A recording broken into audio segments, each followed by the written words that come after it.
Hello everybody, welcome back to HardReset.Info channel. In today's video I'll show you how to fix microphone not working on your POCO C85.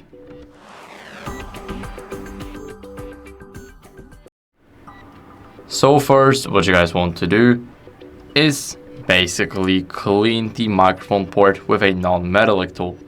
So right here at the bottom we have the microphone port.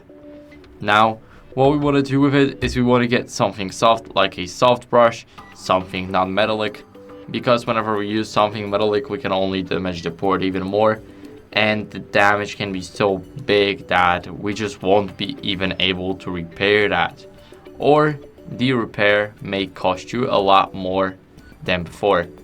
So now after you cleaned it out, what you guys want to do is go over to a voice recorder app or go over and call somebody and check if the microphone is working.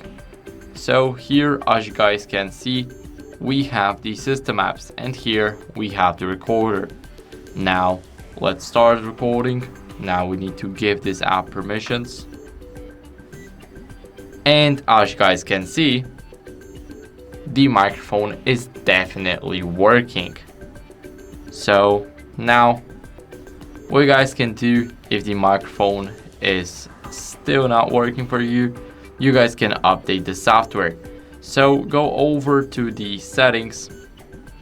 Now in the settings, go to about phone, and here if you have an update available, you will see the button called update. So you can click it, it will check automatically for updates, and here you will be able to download and install the update. So that's basically it. I hope this video was helpful. If it was, then leave a like, subscription, and a comment, and I'll see you in the next one.